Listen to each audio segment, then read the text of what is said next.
Boa tarde, Marisa. Muito obrigada por estar aqui com a gente.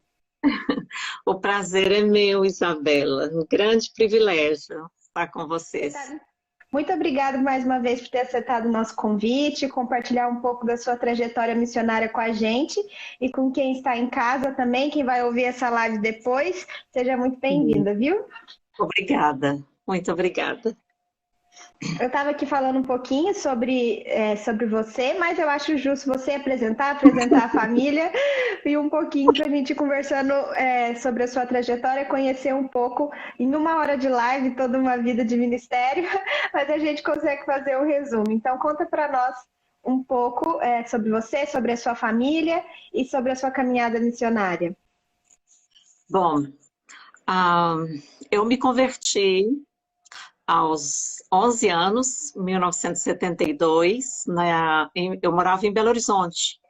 Na verdade, foi o meu pai que foi evangelizado por dois colegas de trabalho, um batista e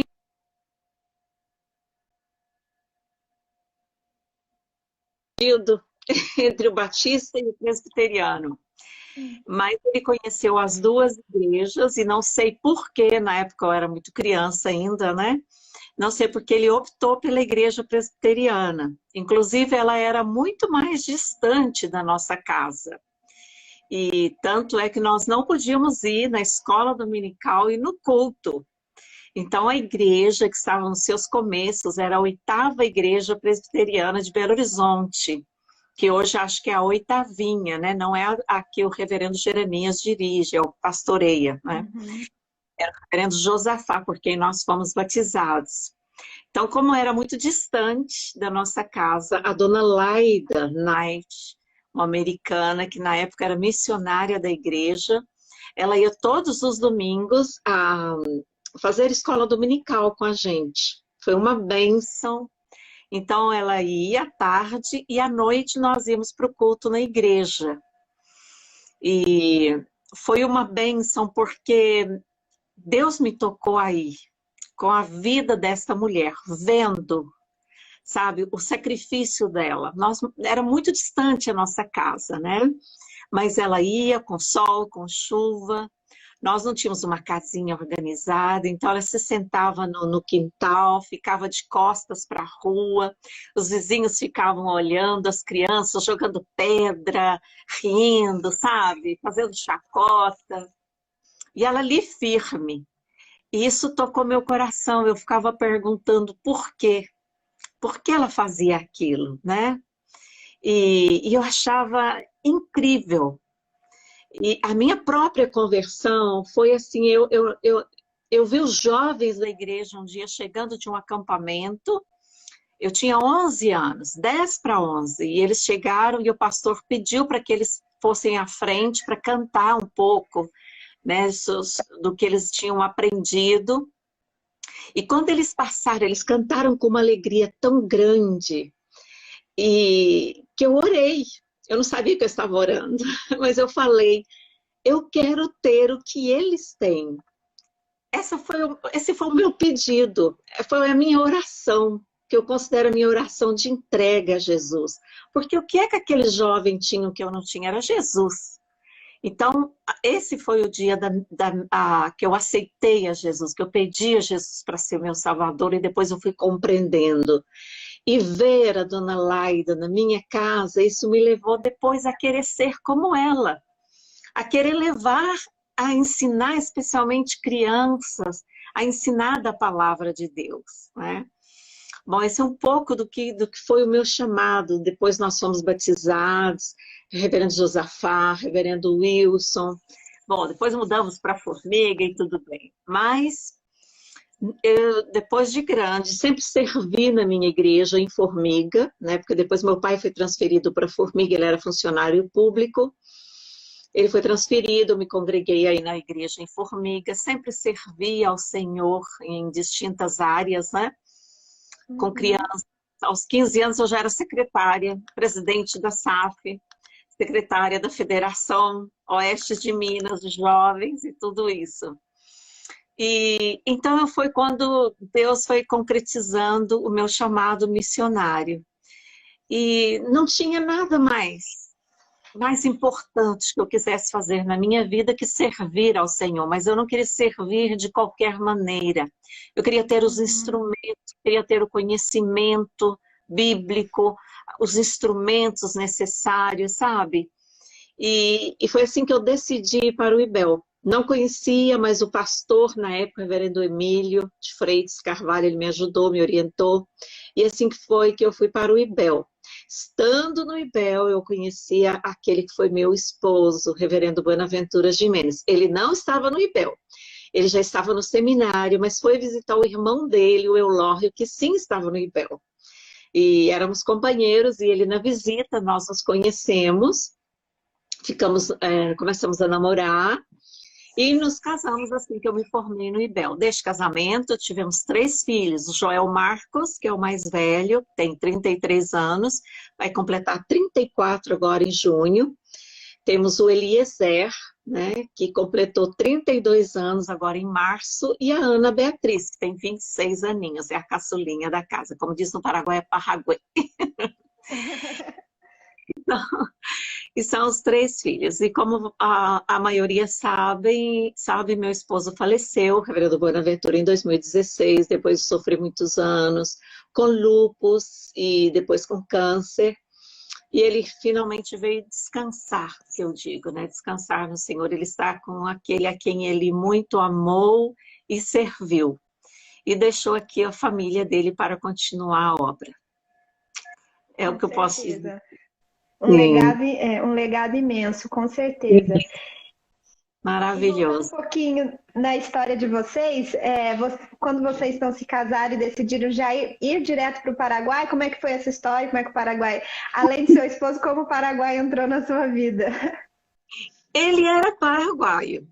Sim. Então, quando eu fui para o IBEL, nós temos que fazer uma carta, né? Para ir para o IBEL. Você tem que dizer o que você vai fazer depois de sair do IBEL.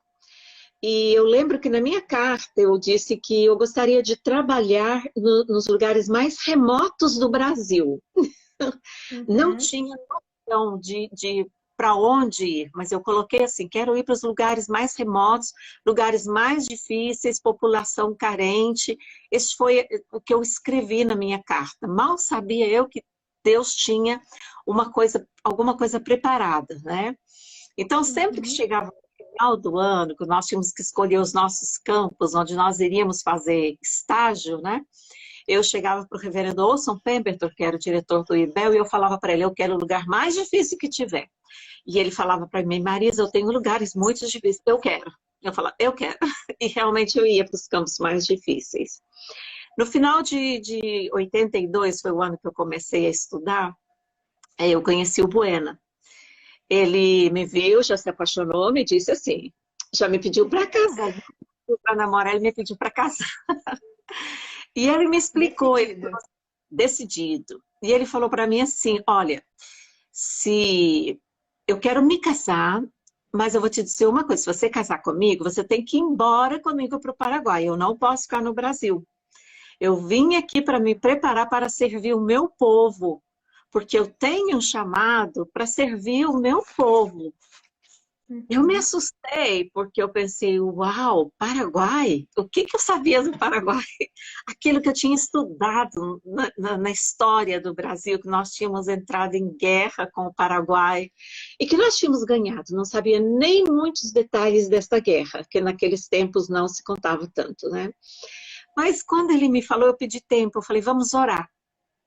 Vamos orar. Ele me contou toda sobre a vida dele, sobre a família dele, e me falou isso, que me assustou um pouco, era muita responsabilidade, e eu não gostaria de tomar essa decisão assim, né? Então, eu pedi um tempo para orar. E enquanto isso, nós ficamos escrevendo cartas, nós ficamos nos comunicando por telefone, né? Não celular, o de disco. E, bom, até que finalmente ele me perguntou a resposta e eu falei que sim. E realmente com muita paz no coração, porque não foi alguma coisa racional, simplesmente. Foi mente e coração. Foi orando, né? E olha que para casar, Eu lembro que para casar eu consultei muitas vezes a Deus e fiz algo que nós presbiterianos não fazemos. Eu abri a Bíblia, depois de orar eu abri a Bíblia, eu falava assim, me mostra uma passagem.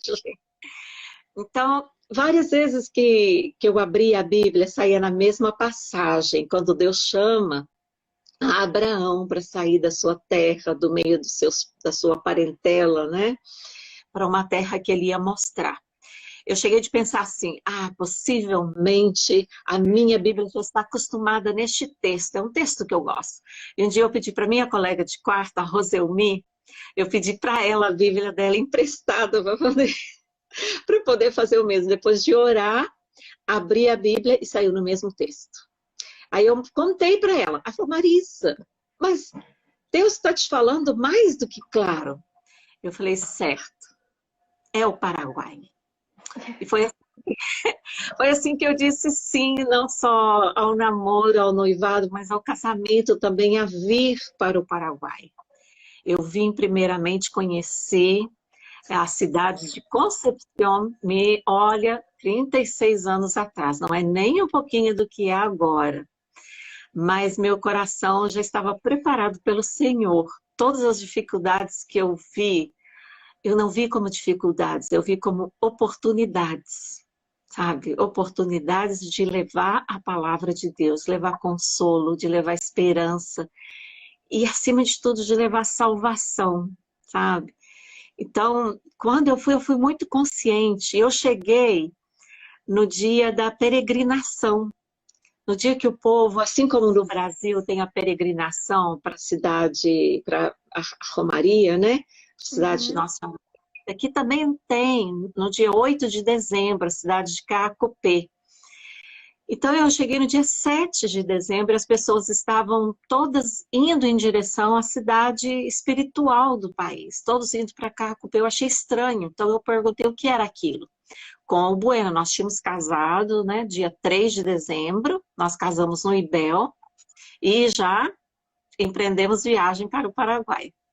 Então, no caminho, no ônibus, já dentro do Paraguai, eu perguntei o que eram aquelas pessoas. E ele me contou, né, que era peregrinação, todos estavam indo para a cidade de Cacupé.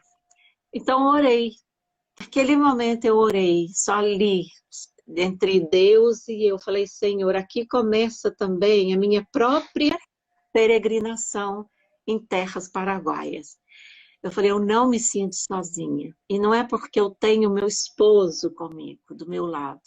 É porque o Senhor está comigo. O mais importante, eu tinha certeza, tenho até hoje, de que eu não vim sozinha.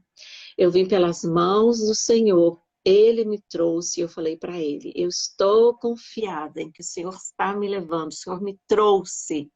Então eu estarei feliz, eu estarei agradecida por tudo, porque eu não estou sozinha. E assim comecei a minha peregrinação. E como que foi essa adaptação ao campo? É um casamento transcultural e é um ministério transcultural. Como que foi essa adaptação de chegada ao Paraguai, de conhecer, né, a cultura ali, tendo uma cultura também dentro da sua própria casa, né? Como foi isso para você? Olha, não foi fácil. Porque primeiro eu tinha vindo ao Paraguai antes, 6 meses antes, para conhecer a cidade de Concepción, como eu falei. Uma coisa é você ver de longe, uma coisa é você conhecer, é você escutar, é você estudar.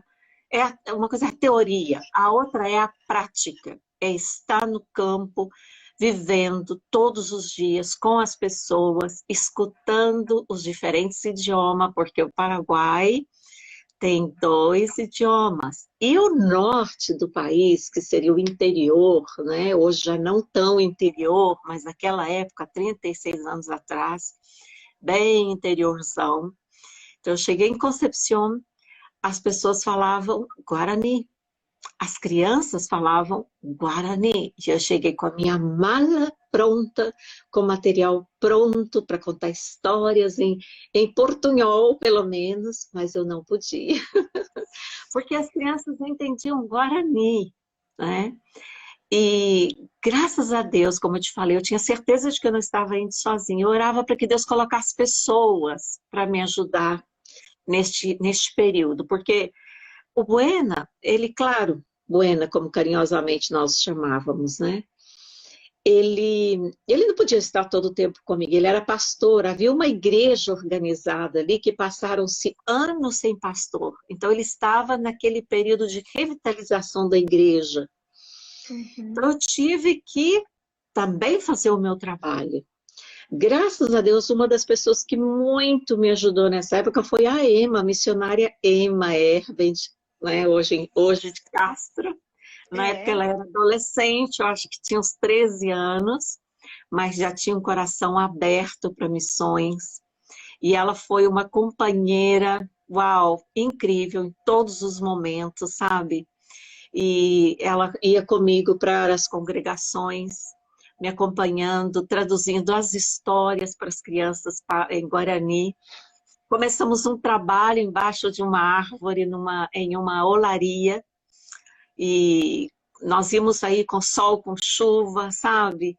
Reunimos um grande grupo de crianças. Deste grupo de crianças estão hoje na igreja praticamente todas. Uma dessas pessoas que nos acompanhava é o primeiro presbítero da igreja paraguaia, o Carlos Orreda, que está em São Lourenço. Então, é uma alegria muito grande ver essas pessoas na igreja, que eles sentavam ali embaixo daquela árvore, com frio, com chuva, com calor, para nos escutar, sabe? Tocávamos o violão, cantávamos canções, traduzia para o espanhol, traduzíamos para o Guarani, Emma traduzia para o Guarani.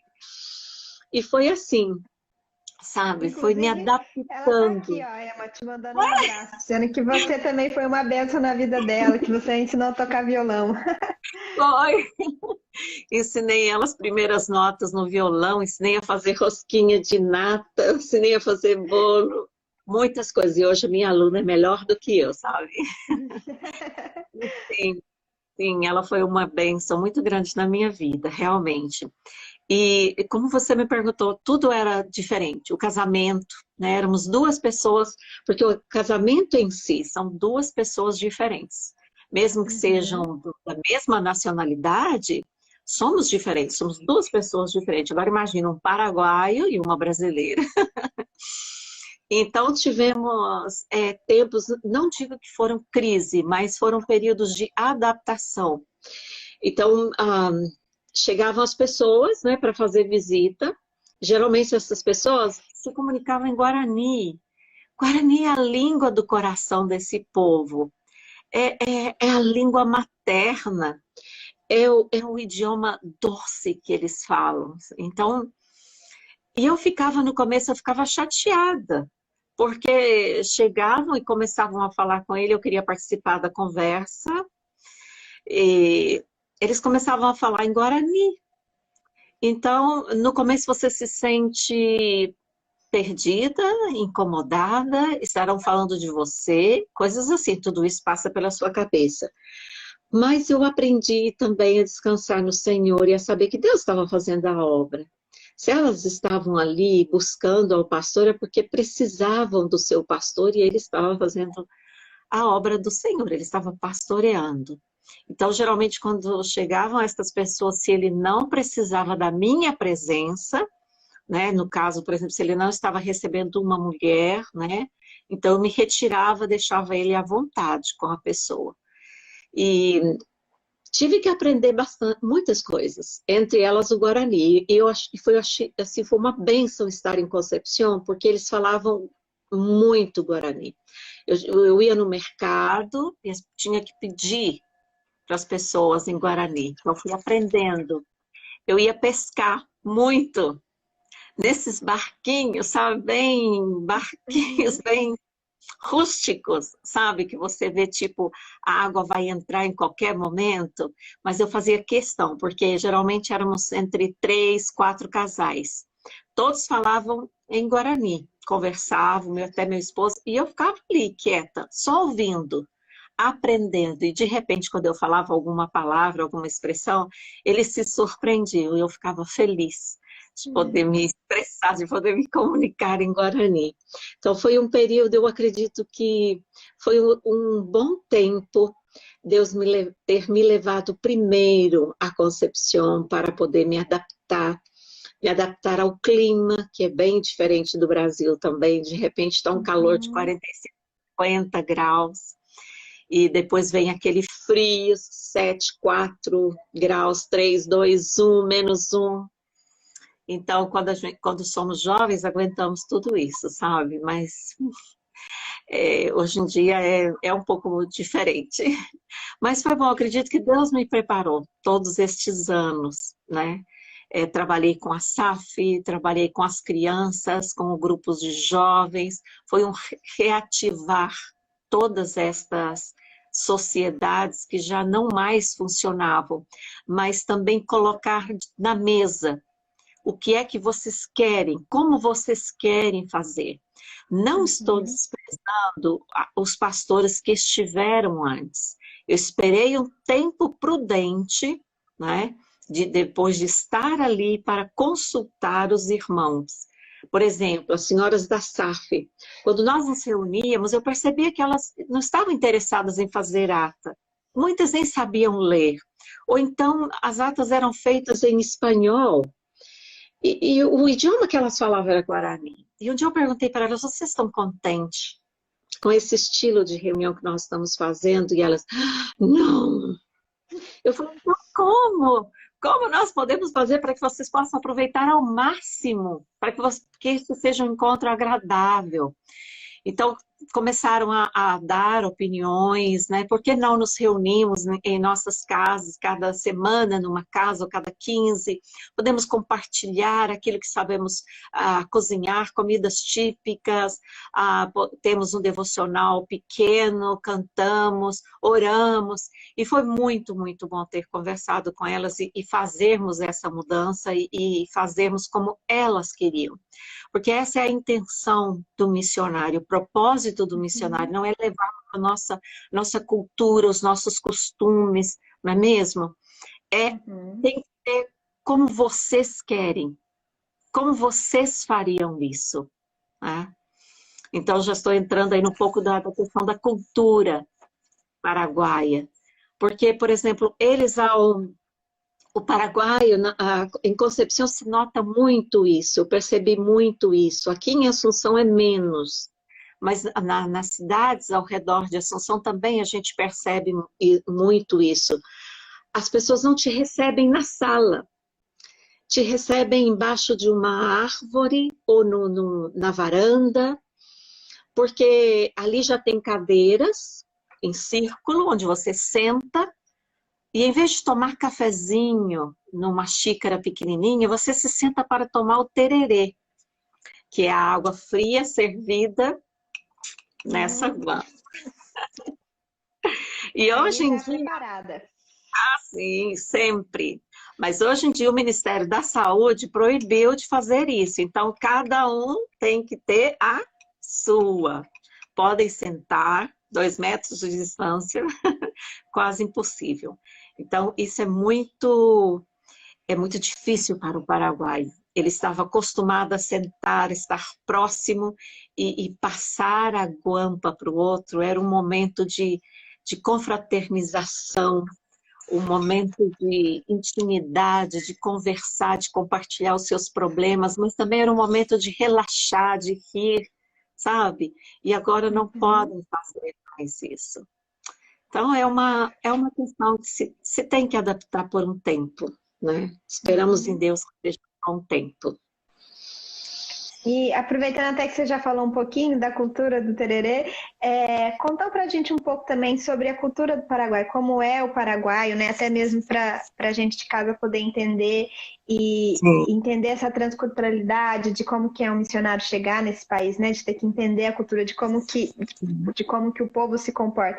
Mesmo sendo vizinhos, são culturas totalmente diferentes, totalmente opostas, e é muito importante essa questão, né?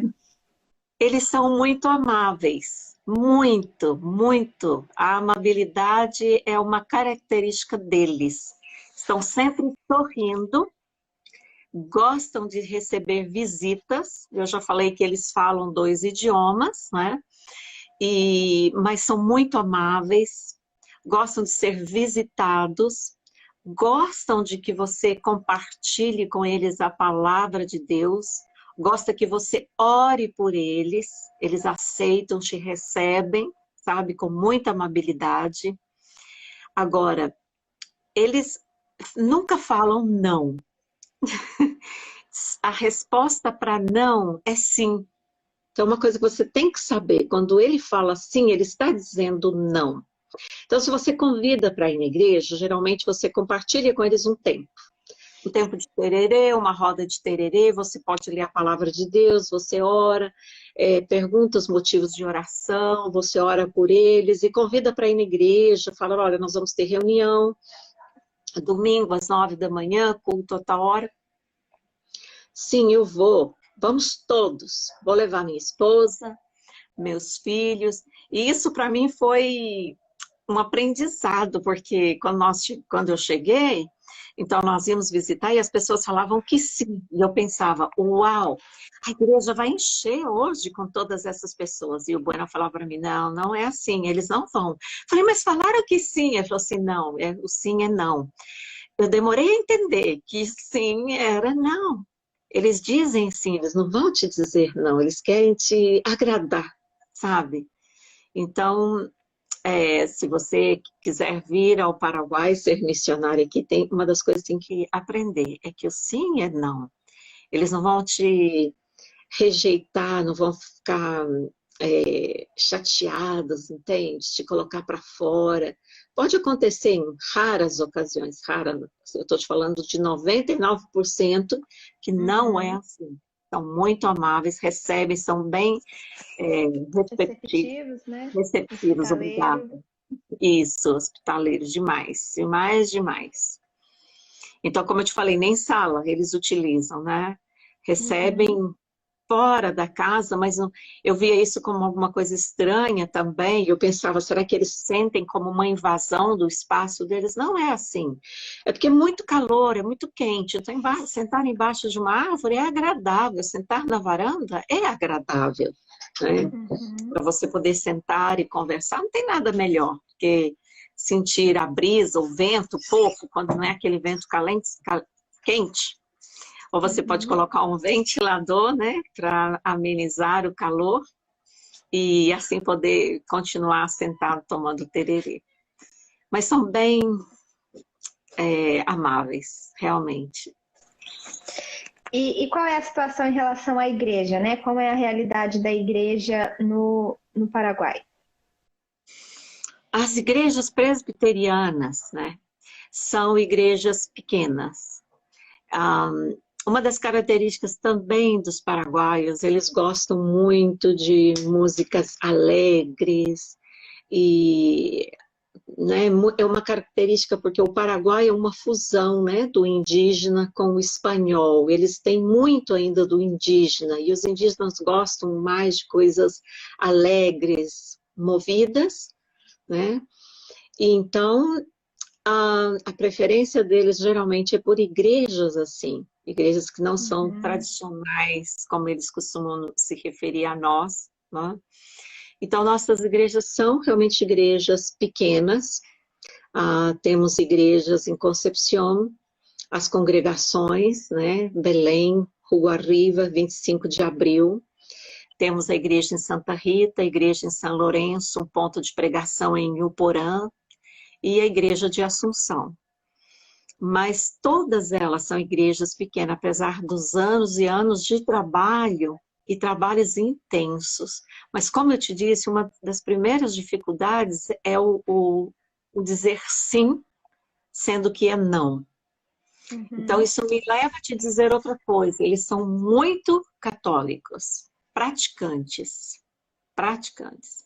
Então, eles sim vão à igreja, sabe? E muito difícil desvincular-se da igreja, sabe? Muito difícil para eles. Eles não entendem isso. Então, as igrejas continuam pequenas, são pessoas humildes, a maioria delas são pessoas bem humildes que não têm condições de, por exemplo, pagar o salário do pastor ou de uma missionária, né, ou de se autossustentar, fazem isso com muita dificuldade. E não porque não conheçam a palavra de Deus, e não é porque não saibam que devam de entregar os seus dízimos, são dizimistas, mas a entrada é pequena. Então, as igrejas são pequenas e ainda não são autossuficientes, autossustentáveis. Mas temos crentes bem comprometidos com o Senhor, né? Com Deus, com a obra evangelística, temos sim. Temos líderes já nacionais, né?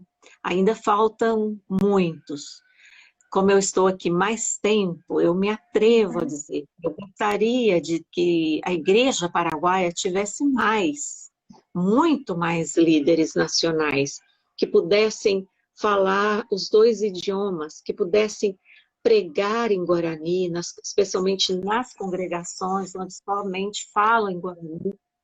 Ou eu gostaria que os líderes das capitais fossem paraguaios e que pudessem misturar o Guarani com o espanhol, falar o Diopará, que é essa mistura, né, do Guarani com o espanhol. Então, é o desejo, é o grande desejo do meu coração, realmente, que tivéssemos mais líderes nacionais. Mas eu creio que Deus está preparando, sim. Uhum. E como você também falaria um pouco sobre o perfil do missionário para atuar no Paraguai, né? A gente sempre faz essa pergunta porque temos muitas pessoas que estão nos escutando que têm o desejo de servir em um campo, né? Mas às vezes não sabem qual lugar, às vezes com cada realidade que a gente compartilha aqui na live, fala, nossa, eu vou para tal país, eu vou para tal país. Então é até bom para a gente poder movimentar e motivar as pessoas com seus dons e talentos a atuar em algum país específico, né? Então, qual que você diria que seria um perfil para atuar aí diretamente com o povo no Paraguai? O primeiro requisito é que seja paraguaio. O primeiro requisito é que seja paraguaio. Não, bom, claro que tem outros, né, também. Que tenha a capacidade de não ser somente líder, mas de saber formar líderes, de delegar, sabe? De formar líderes, porque creio que os que estiveram anteriormente lá atrás, que começaram o trabalho, tiveram um pouco de dificuldades. Acredito que naquele tempo talvez não tivessem a preparação necessária, talvez nem a visão, como nós temos hoje, de que nós não somos os donos do campo, né? Que nós um dia vamos morrer ou sair, e que devemos de deixar outros no nosso lugar. Então, aquele que venha preparado, eu vou ficar X tempo, né? Vou ficar tanto tempo. Neste período, eu vou fazer isso e isso.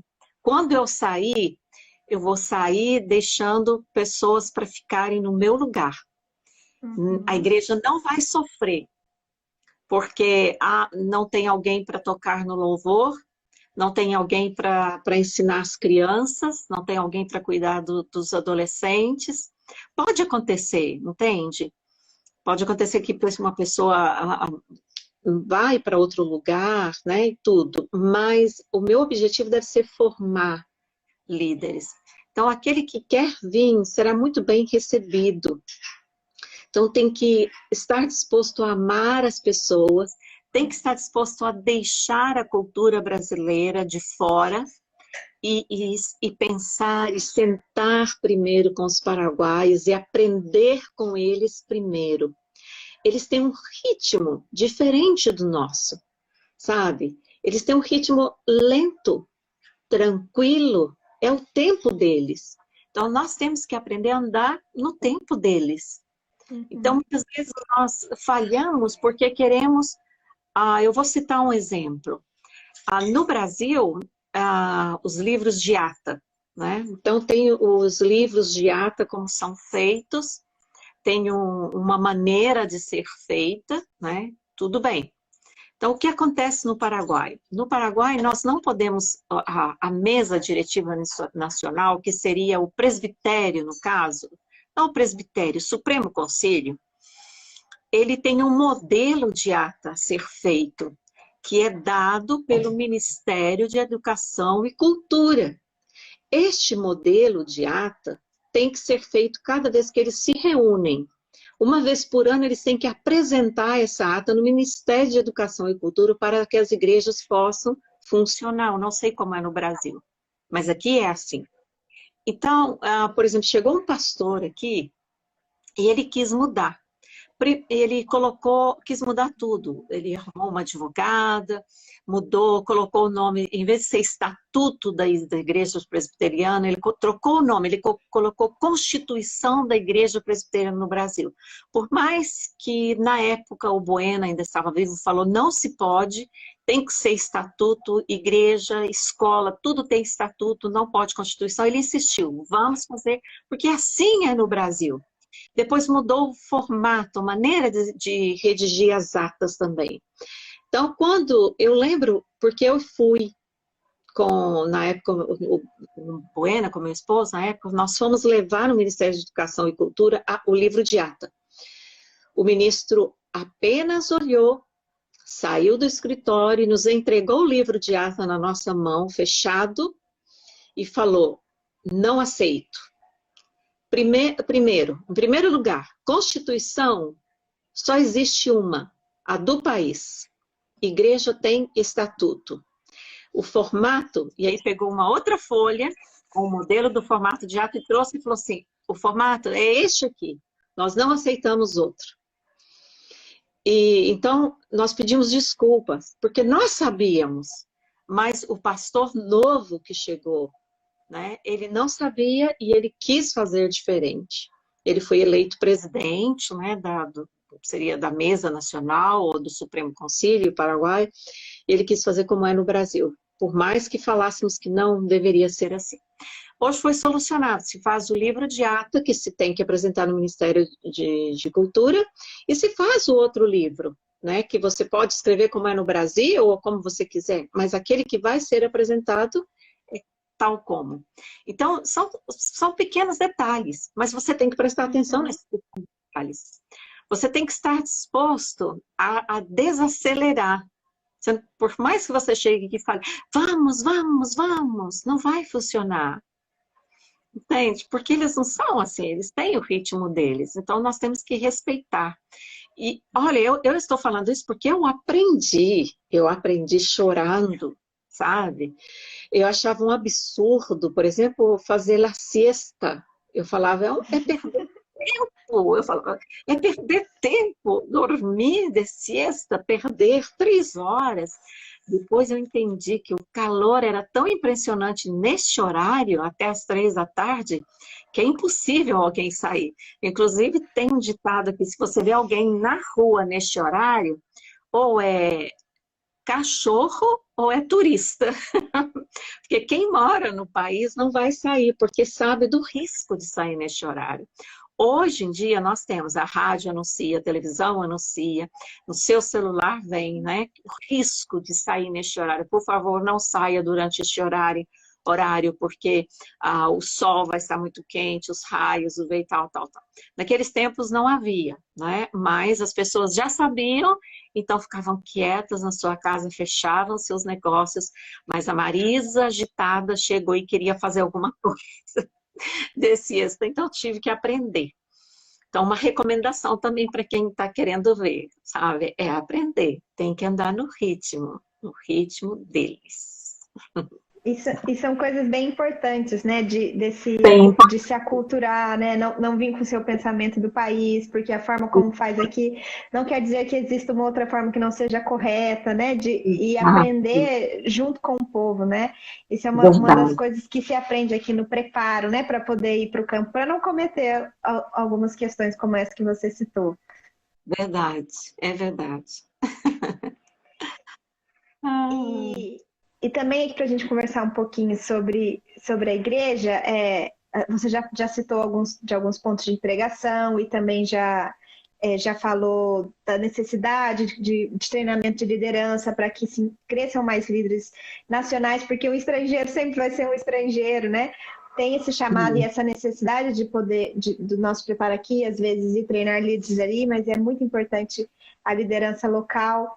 E queria conversar com você a respeito do seu projeto atual, né? De você poder contar para a gente um pouco hoje o que a igreja no Paraguai tem realizado e como você tem amparado essa situação também. Olha, nós estamos em pandemia, tal como o mundo inteiro. Então, os nossos projetos estão obedecendo à pandemia, estão obedecendo às leis do país, às autoridades sanitárias e governamentais do país.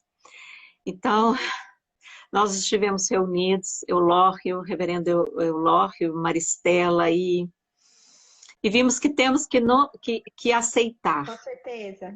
Com certeza. Porque, especialmente, eu tenho recebido, desde que eu estive no Brasil, Deus me deu umas férias, não digo que forçadas, porque Deus não nos força a nada, né? Mas eu passei alguns meses no IBEL ano passado, eu fui levar minha filha, ela foi mordida por um cachorro no primeiro dia de aula. O cachorro do pastor, ela foi brincar, ou seja, o cachorro da casa do pastor, ela foi brincar com ele mordeu no lábio dela, então ela teve que ficar em observação e o cachorro também 21 dias. Se ele morresse, ela tinha que ter outro tratamento. Então eu já estava com malas prontas para regressar e tive que ficar cuidando dela. E nesse tempo, as fronteiras do Paraguai fecharam, poucos dias depois as fronteiras do Brasil fecharam. Então eu acho assim que foi um tempo de umas férias que Deus me deu, porque foram muitos anos, foram 10 anos cuidando da saúde do Bueno e uns quantos anos sem tirar férias, né? Realmente sem tirar férias. Então foi um tempo que eu agradeço muito a Deus de ter podido ficar ali, fazer um tratamento de saúde que eu estava precisando e nem sabia, né? E tudo isso. Mas durante esse tempo, e depois que eu cheguei aqui, muitas pessoas têm me enviado mensagem, irmãos da igreja, irmãs, especialmente irmãs da igreja, que me questionam, que me perguntam se é pecado não ir na igreja. Porque elas estão com medo de ir na igreja. E me falam, eu sou uma pessoa doente, ou então eu tenho filho pequeno, e se eu trouxer a doença? E eu falei para elas, não é pecado. Deus está permitindo esta pandemia. E como pode ser pecado você se preocupar com a sua família e com a sua saúde? Nós devemos agora de obedecer às autoridades da saúde e governamentais. Se você não se sente confortável de ir à igreja, então não vá. A igreja somos nós, né? Existem muitas poucas pessoas que têm condições de assistir um culto online. Então, é difícil, é complicado, eu sei. Mas o que nós vamos fazer? Para mim foi uma preocupação, sabe, grande. Até que Mônica me enviou o texto do Lutero. A Mônica, quando me mandou esse texto, foi tipo assim, ó Senhor, obrigado, sabe? Porque me ajudou, eu tinha certeza de que eu tenho que obedecer. Então, por exemplo, nós voltamos para a fase, não é a fase 0, mas é a semi-0, como eles dizem, mas praticamente você não pode sair na rua. Você só pode ir ao mercado ou à farmácia e, de preferência, enviar uma pessoa mais jovem, né? Então, muitas coisas que se fazia antes não se pode fazer. Estávamos congregando, tendo culto só uma vez por semana, poucas pessoas, até 25, agora só é permitido 20 pessoas, e as pessoas têm que dar o nome, porque se alguma pessoa, né, que esteve presente der positivo para a Covid, todas as outras têm que ser comunicadas. Então, isso é enviado para o Ministério de Saúde. Então, é muito bem elaborado.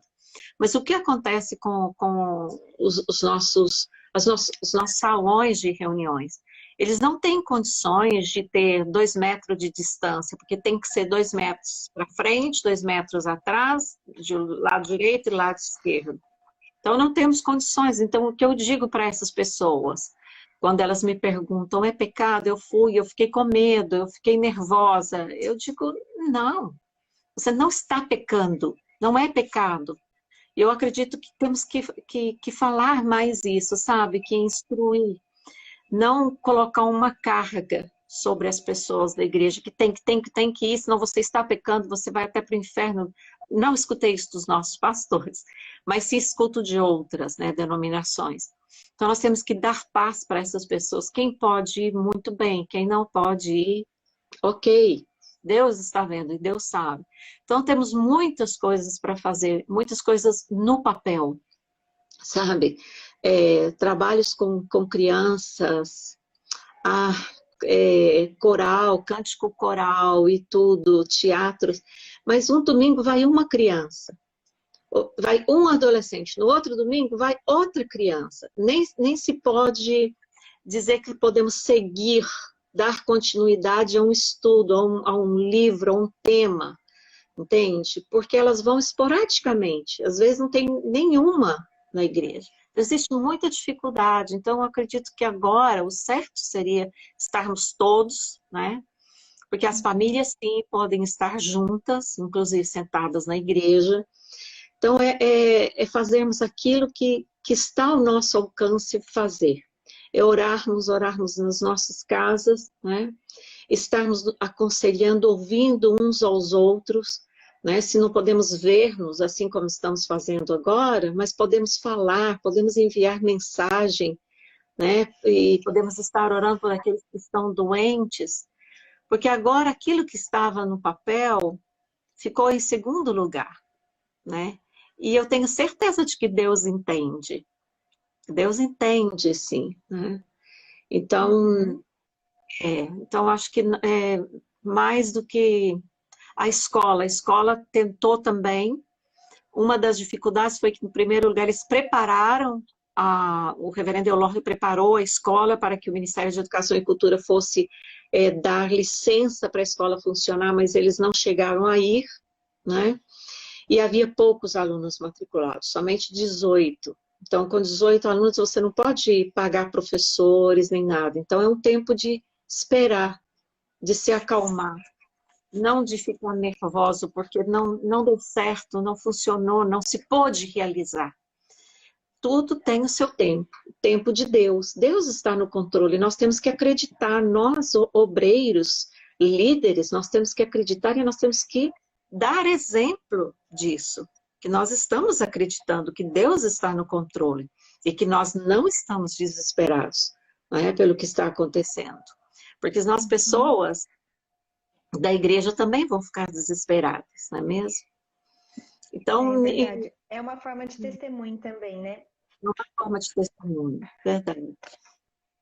E, Marisa, uma outra questão que a gente queria conversar também é a respeito que, às vezes, as pessoas pensam que o missionário, ele é uma super pessoa, né? E o missionário ele tem também as suas questões no campo, tem as suas questões familiares também, tem as suas questões emocionais. E vocês passaram por uma questão também, desde o falecimento do pastor Bonaventura, e eu acho que é uma forma de testemunhar também, né? Aquilo que vocês passaram, como vocês lidaram, como vocês têm passado por tudo também, continuar no campo. Então, se você pudesse também conversar um pouquinho, falar um pouco sobre as emoções do missionário no campo nesses tempos de dificuldade. Sim, foi muito difícil, sabe? Porque ninguém espera. E eu creio que agora as pessoas que estão sofrendo com pessoas da família com Covid ou que estão perdendo pessoas, não? E eu acho assim que comparar sofrimentos não é bom. Eu tenho um colega meu do IBEL que sexta-feira perdeu o filho com Covid, 32 anos, um rapaz saudável, né, em Uberlândia. E eu não posso te mencionar a dor dele, mas eu posso dizer que para nós foi muito difícil. O Buena sofreu com lúpus desde 2005, né? Foi muito difícil, ele teve que levar uma vida tranquila, né? Várias coisas ele não podia mais realizar, fazer, se viu limitado. É uma doença imunológica, né? Imunodepressora, e que realmente ele seguia um tratamento que era muito, muito caro. E finalmente em 2014, a partir de 2012, ele começou com uma anemia, né? Que a médica dele não conseguia determinar o motivo, não havia um motivo, né? Não se encontrava. A princípio os remédios resolveram e depois não. Até que em 2014, né, no começo de 2014, ele foi fazendo exames até que encontraram o câncer, né? Então foi muito difícil para nós. Ele foi 1 ano e 3 meses entre uma operação, o tratamento de quimioterapia e a segunda cirurgia quando ele veio falecer. Então foi um período assim de ele particularmente, né? Ele nos períodos em que ele estava bem, então ele pensava que ia vencer, vai sair adiante, mas quando terminou o período de quimioterapia, ele percebeu que não tinha jeito. Eu lembro que ele chegou para mim e me falou que ele tinha orado, que ele tinha pedido a Deus que ele não queria ficar numa cama sofrendo, porque ele não tinha estrutura para ficar numa cama sofrendo. Ele falou para mim, eu pedi ao Senhor que se ele não for me curar, que ele me leve rápido, porque eu não quero blasfemar na reta final. E eu chorei, eu falei para ele, por que você falou isso? Sabe, porque eu não entendia, sabe, a dimensão naquele momento quando ele me falou, mas depois, quando eu vi ele sofrendo, eu entendi, sabe? Eu entendi quando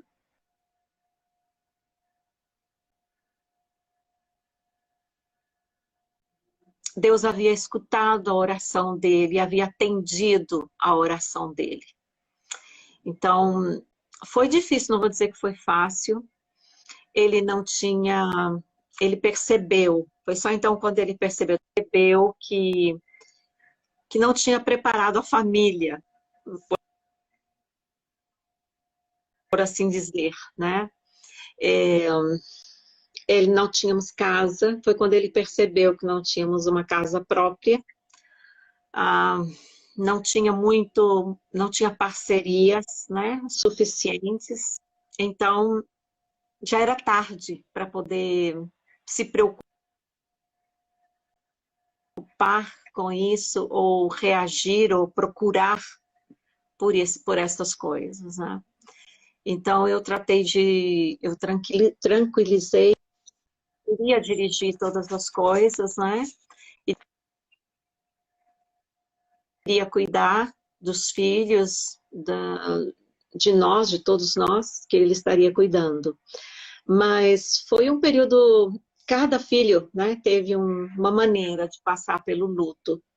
E os rapazes, 1 ano, 2 anos, já estavam bem. Minha filha foi a que levou mais tempo, Anita, que teve que ter um acompanhamento mais de perto. Teve um período de rebeldia, de não aceitar. Mas graças a Deus está bem. Inclusive eu comentei com o reverendo Agripino na última reunião da diretoria, né? Eu falei com ele, não exatamente, acho que ele entendeu errado, pensando que eu tive dificuldade de vencer o luto. Não, foi minha filha que teve um pouco precisou de mais tempo, né, para vencer o luto.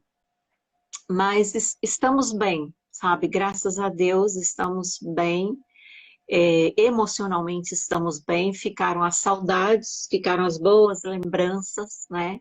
O bom pai que ele foi, né, o bom esposo que ele foi também, e fica a lembrança de todas essas coisas, né? E oro muito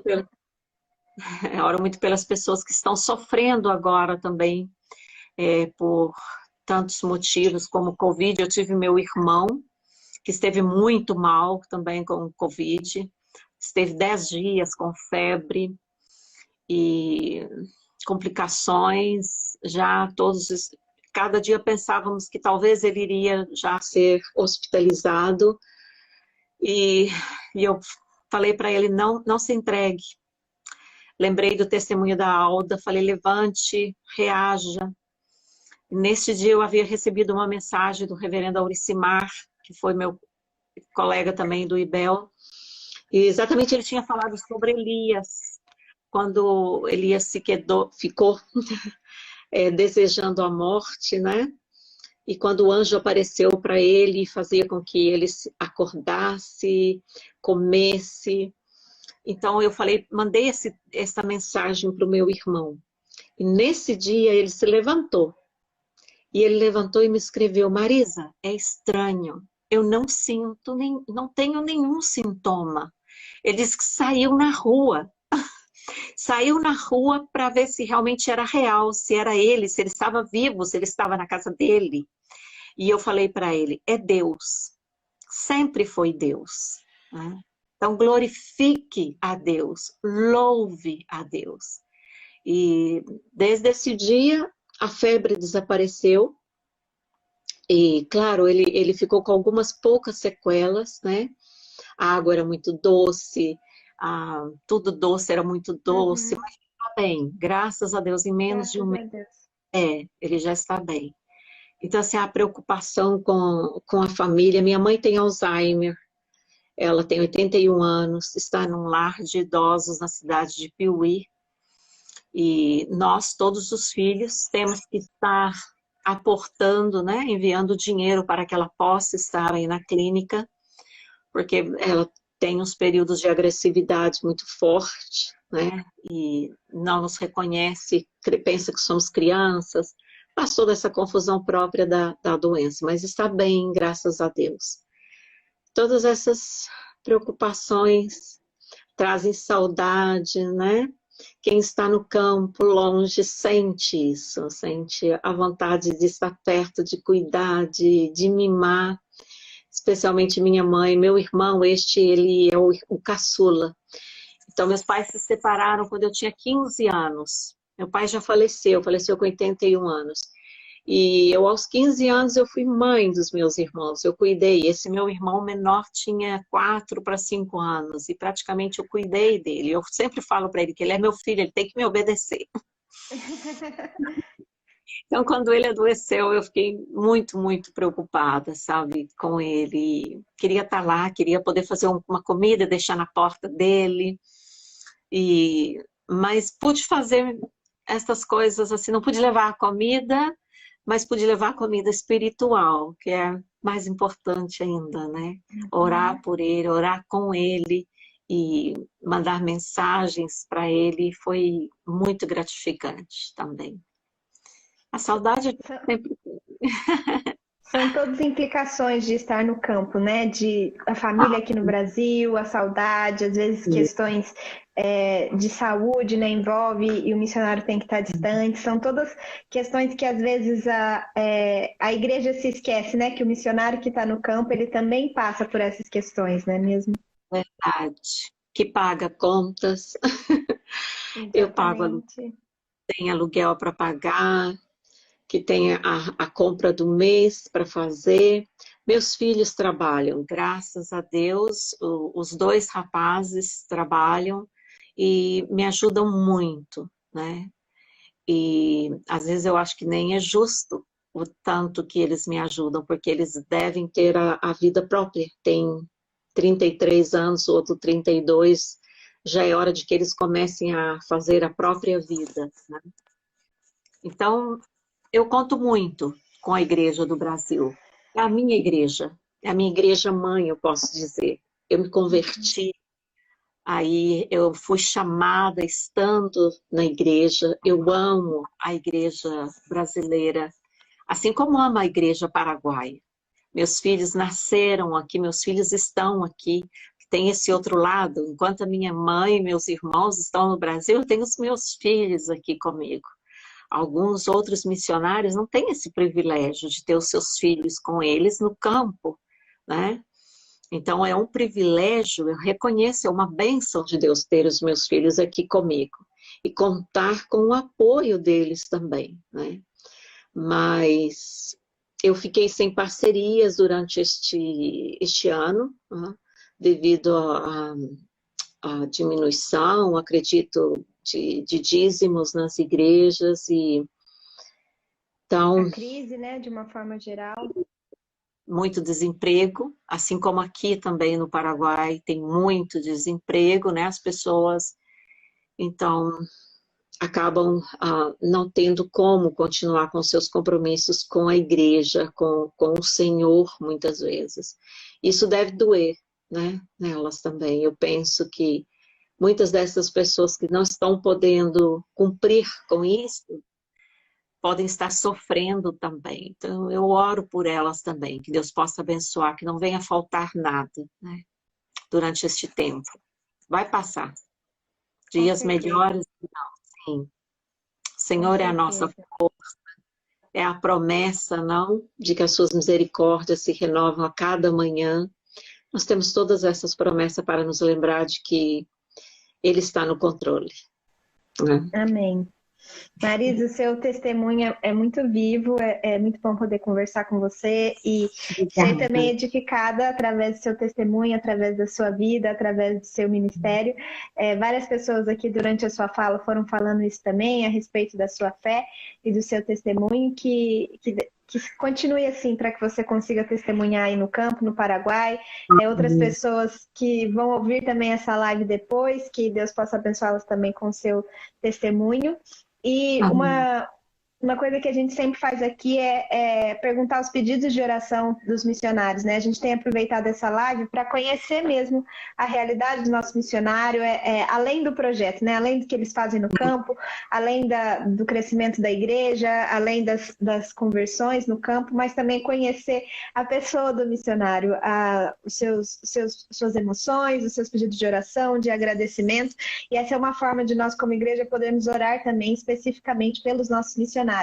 Então, se você puder compartilhar alguns pedidos de oração para que quem está ouvindo, quem está assistindo essa live, possa orar especificamente por você depois. Tá bom. Em primeiro lugar, eu quero agradecer a Deus, eu quero que todos agradeçam comigo esse tempo que eu fiquei no Brasil. Porque de uma maneira silenciosa, a minha glicose chegou a 500 sem que eu percebesse. E quando eu fui em setembro fazer o meu controle geral, né, de saúde, foi aí que descobri e pude tomar a medicação a tempo. E graças a Deus hoje já tenho controlado. Então eu acredito que foi um tempo abençoado que Deus permitiu estar aí. Então eu quero agradecer este tempo que pude estar, né, no Brasil. Agradecer que Deus nos permitiu regressar sem nos enfermarmos, tanto minha filha como eu, que nós viemos ainda em plena pandemia. Não viemos em muitas boas condições, né, nos ônibus e todas essas coisas, mas Deus nos guardou, nos preservou. E peço oração pelos meus filhos. Um deles está fazendo home office, está trabalhando em casa agora, esses tempos. O outro não, o outro sai para trabalhar. Então, que Deus possa guardá-lo, né, durante esse período que é tão arriscado, né, da pessoa ficar doente no ônibus, no contato com os colegas de trabalho também. E gostaria de pedir oração pela saúde deles, né? Gostaria de pedir oração também pela igreja, né? Que Deus nos dê sabedoria para poder conduzir cada irmão, desde o menor, né? Até o mais velho, que possamos ter palavras, né? Neste tempo, para cada um deles, saber atuar neste momento. Pedir oração também pelas parcerias, por novas parcerias, que Deus possa levantar novas parcerias, né? E pela minha família, né, no Brasil, e pela minha saúde, né, que Deus continue mantendo assim como está, e me dê as condições para poder, né, mantê-la assim como está. E agradeço muito essa oportunidade de poder estar falando com você, tá bem? Pela obra, né, missionária de todos os obreiros aqui também do Paraguai, porque não estou sozinha, cada um tem a sua dificuldade, né, nos pontos, nas congregações, nas igrejas que eu te falei. Oração por cada um deles também. Amém. Nós vamos estar também como igreja orando por você. Se você que está ouvindo essa live quiser conhecer mais sobre a Marisa, sobre o projeto, sobre o trabalho missionário no Paraguai, entre em contato com ela. Nós vamos deixar aqui nas redes sociais o contato dela, junto com os pedidos de oração, para você orar. E também conhecer e se envolver, né? Às vezes, ser resposta de oração, ser um parceiro desse projeto, fazer parte da obra missionária no Paraguai. Então, não deixe de contactá-la para poder ser igreja junto com eles lá no Paraguai. Marisa, muito obrigada pelo seu tempo, por poder contar a sua história para nós, nos impactar com seu testemunho, que Deus continue te abençoando, renovando as suas forças e ampliando os horizontes aí no Paraguai e de toda a equipe que está aí junto com você. Amém. Muito obrigada, Isabela, pela sua atenção. Muito amável a sua parte.